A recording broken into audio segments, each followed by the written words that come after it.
FIFA বিশ্বকাপ 2026-এর ফাইনালে স্পেনের কাছে 1-0 গোলে হেরে যায় আর্জেন্টিনা। এরপর থেকে সোশ্যাল মিডিয়াতে একটি প্রশ্ন ভাইরাল, এই ফাইনাল ম্যাচটি কি আবার অনুষ্ঠিত হবে?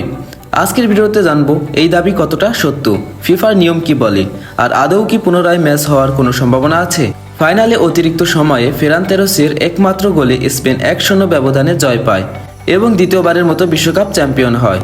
তবে ম্যাচের পর অনেক আর্জেন্টাইন সমর্থক রেফারির কিছু সিদ্ধান্ত নিয়ে অসন্তোষ প্রকাশ করেন।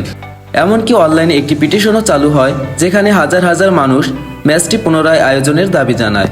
কিন্তু এখানে সবচেয়ে গুরুত্বপূর্ণ বিষয় হলো, সোশ্যাল মিডিয়ায় দাবি উঠলেই ম্যাচ রিপ্লে হয় না। ফিফার নিয়ম অনুযায়ী কোনো ম্যাচ পুনরায় অনুষ্ঠিত হতে হলে অত্যন্ত গুরুতর প্রশাসনিক বা নিয়মগত ত্রুটি প্রমাণিত হতে হয়। শুধুমাত্র বিতর্কিত রেফারিং সিদ্ধান্ত বা ভক্তদের প্রতিবাদের কারণে বিশ্বকাপের ফাইনাল পুনরায় খেলা হয় না।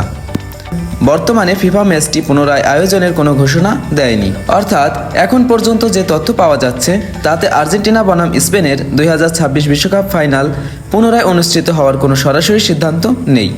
তাহলে সোশ্যাল মিডিয়ায় নানা গুজব ছড়ালেও বাস্তবতা হলো, ফিফা এখন পর্যন্ত ফাইনাল পুনরায় আয়োজনের কোনো ঘোষণা দেয়নি। আপনার কি মনে হয়, ম্যাচটি কি আবার হওয়া উচিত ছিল, নাকি স্পেনই প্রাপ্য চ্যাম্পিয়ন? আপনার মতামত অবশ্যই কমেন্টে লিখুন। তো আজকের মতো ভিডিওটি এ পর্যন্তই ছিল। যদি চ্যানেলে নতুন হয়ে থাকেন তাহলে অবশ্যই চ্যানেলটিকে সাবস্ক্রাইব করে রাখবেন। দেখা হচ্ছে নতুন কোনো ভিডিওতে, সে পর্যন্ত ভালো থাকবেন। আল্লাহ হাফেজ।